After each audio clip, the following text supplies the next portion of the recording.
Sejamos todos bem-vindos. É impressionante o resultado que ocorreu diante de uma recente cena no Congresso Nacional. O deputado Jair Bolsonaro, ao votar pela recepção da denúncia contra a presidente Dilma e ao explicar seu voto no Congresso Nacional, ele dedicou o seu voto ao general Brilhante Ustra, que teria falecido recentemente, que foi, segundo a crônica atual, um dos responsáveis pela perseguição política e pela tortura nos bastidores do regime militar durante a ditadura. Bastou que o deputado Bolsonaro dedicasse o seu voto a um militar que atuou nos anos de chumbo para que diversas entidades, os próprios colegas parlamentares, inclusive governos estrangeiros, se jogassem sobre o deputado Bolsonaro, se esquecendo de um obstáculo muito importante.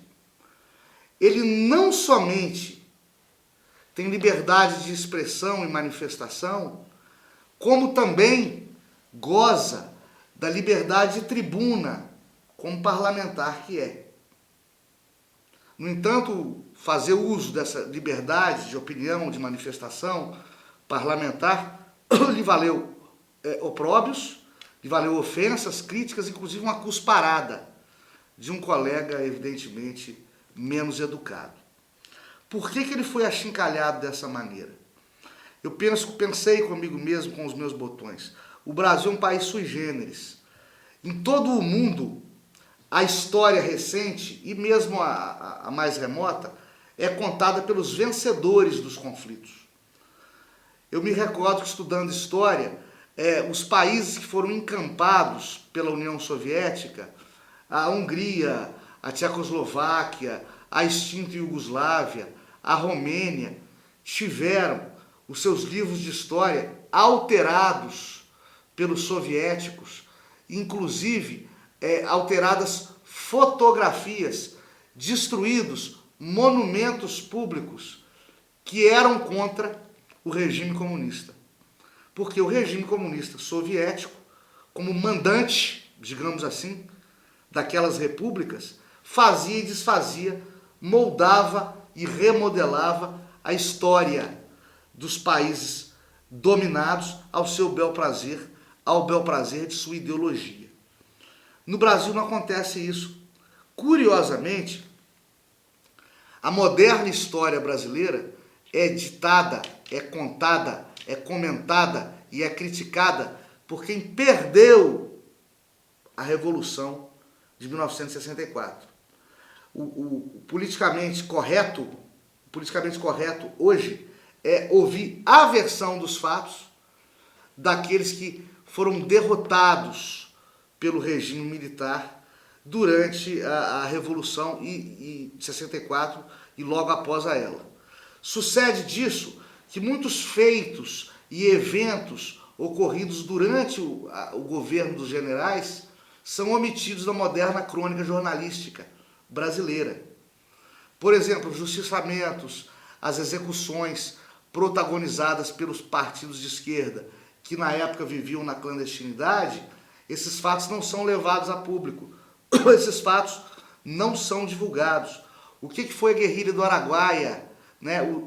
Os membros do Partido Comunista, os membros das células terroristas que estiveram em guerrilha dentro do território brasileiro e que mataram ou foram mortos, sobre esse triste capítulo da história do nosso regime militar, pouco se fala.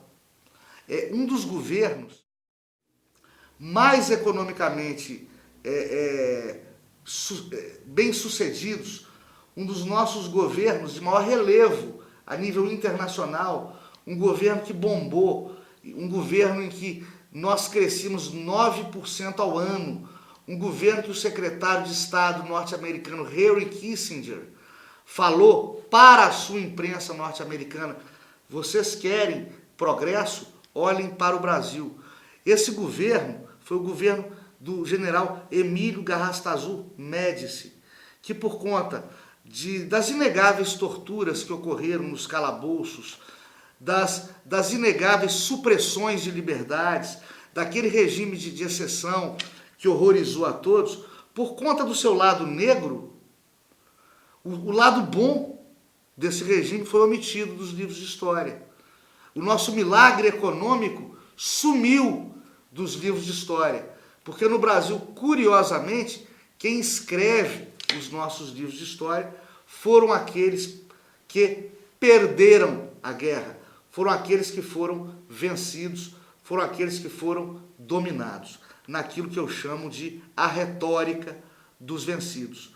Seja de um jeito, seja de outro, seja a história contada pelos tiranos que dominaram pelo poder da força os povos, seja a história contada por aqueles que foram os dominados e que hoje, por ranço, deturpam essa mesma história, de um jeito ou de outro, a solução não é adequada, porque nós vamos ter sempre conceitos maniqueístas, conceitos partidários, conceitos anticientíficos de examinar a realidade brasileira, que tem que ser olhada de maneira globalizada, que tem que ser olhada como um todo. A nossa moderna história tem que ser vista de maneira imparcial. E isso pouquíssima gente consegue fazer nesse nosso país. Até a próxima. Entretanto, apoio cultural à CIA, Minax, Europa Empreendimentos Imobiliários, Veracruz Transportes, PR Locação e Negócios, Shopping Boulevard Garden Araxá e John Romualdo Cabeleireiros e Equipe.